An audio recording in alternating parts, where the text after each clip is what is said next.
Hi everyone, are you considering taking QC Design School's interior decorating course?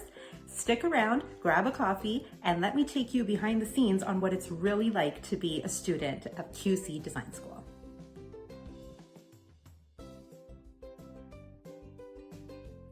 Before we get started, here's a little bit about me. My name is Maria, and I'm currently a student of QC Design School's interior decorating course.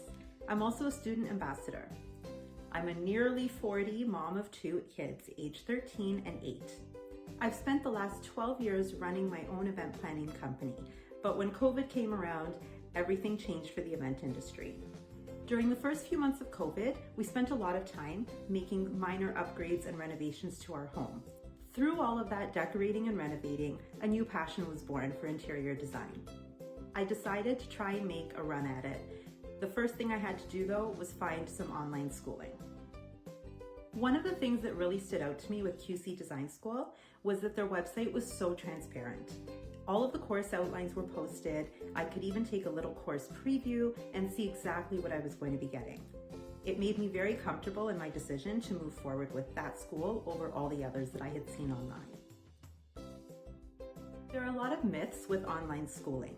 So let's take a look at some of them, and I'll let you know how my experience with QC has been a little bit different. The first myth is that there's a lesser quality of education and that there's no opportunity for hands-on or real-life experience. I received my materials very quickly after I enrolled, and I was able to get started almost immediately. I received full-color textbooks, color wheels, different rulers, the architect's scale ruler, everything I needed to get me going. So I was really happy with the quality of everything that I received in my package. As for the hands-on learning, a lot of the assignments require you to take photos of existing spaces in your home and relate what you would do to those spaces with the new knowledge that you have from your textbooks. This provides a tangible way for you to express to your tutor exactly what you would do with the new education that you have, and it has me looking at my entire house differently. There's also the opportunity for real-life implementation if your time and budget allows. Myth number 2 is that you don't receive enough personalization or personalized feedback. I couldn't have found this to be farther from the truth.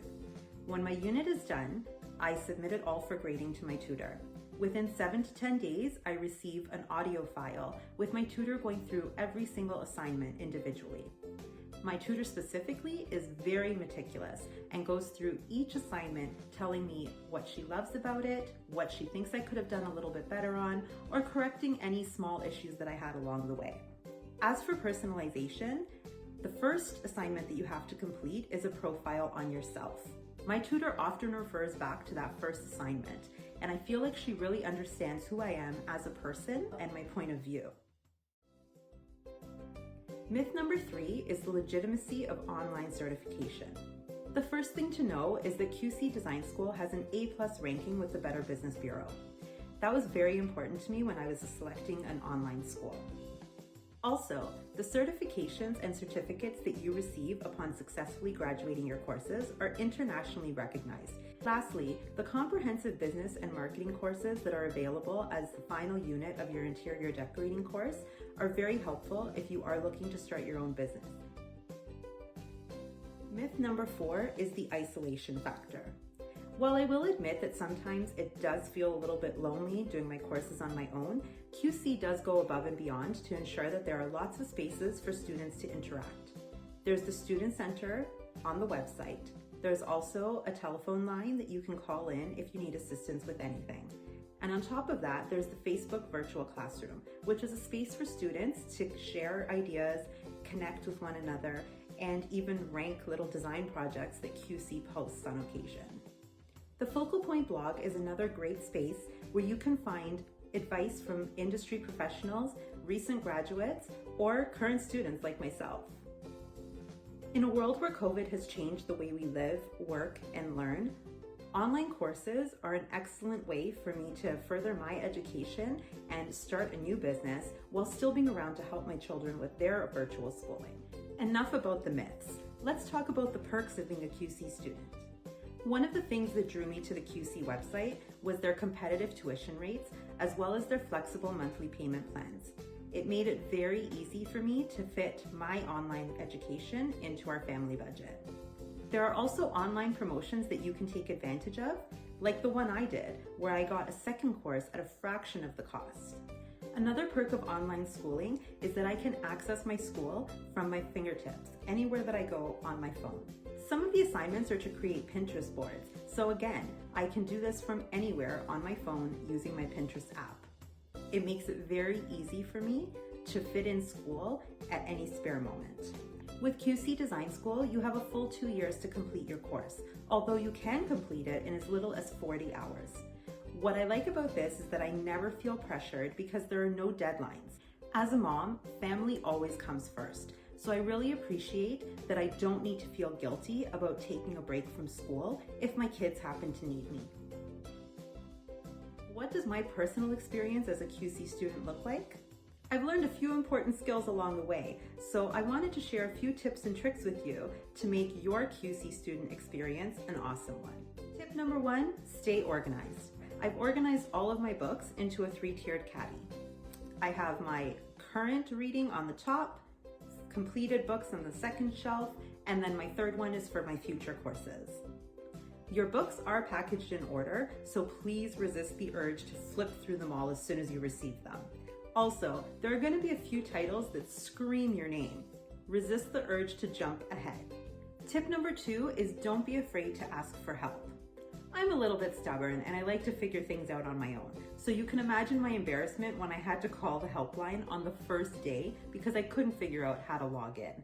Remember that there's no shame in asking for help, and there's lots of places you can ask for help as well. Don't be afraid to engage with the other students. This can easily be done on the Facebook virtual classroom. A bunch of us have also recently followed each other on Instagram and other social media pages. It's always nice to be able to see what everybody's up to and how they're taking their education and turning it into a thriving business. Tip number 3 is don't be afraid to take a break. When I first received my materials back in September, I was determined to have the first course finished by Christmas. That did not happen. If this year taught me anything, it's that life does not always cooperate with your timetable. So imagine my surprise when both my kids were sent home to quarantine from school for 2 weeks. There went the use of my laptop, my quiet space, and to be honest, my mojo.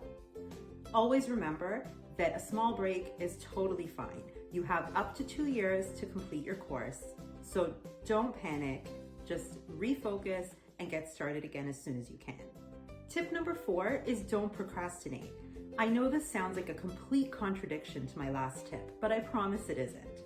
What I mean by don't procrastinate is once you start a task, try to complete it all the way to the end. I found with my first unit that I was going through and I was doing all of my required reading, but when it came time to do my assignments, I was filling out all of my written portions and leaving little tiny notes everywhere for little items that I still needed to complete. Most of these were before and after photos of my home because, let's face it, I had to clean those rooms before I was able to show them to my tutor. It left me feeling overwhelmed when at the very end of my unit, before I could submit anything, I had to run around and stage photos in my home. What's my final grade for QC Design School? This student gives it an A+.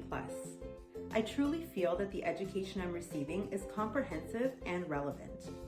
I thought that because of my previous experience as a graphic designer and in staging events, that I would have some sort of transferable skill, but that clearly was not the case. I'm learning so much about the history of interior design, different design styles across the ages and across the world, and also learning to predict trends for the future. Doing my courses online has worked really well for this extraordinary time in our lives, where our home has become everything. I love being able to share this experience with my kids and teach them that it's never too late to start over and you're never too old to learn. If you're considering a career change or even just want to add specializations to your resume, I would highly recommend QC Design School. I hope this video gave you some insight as to what it's like to be a student of the interior decorating course at QC Design School. If you enjoyed this video, please don't forget to like, subscribe, and comment below. And if you have any questions for me, I'm always available in the Facebook virtual classroom. Thanks for watching.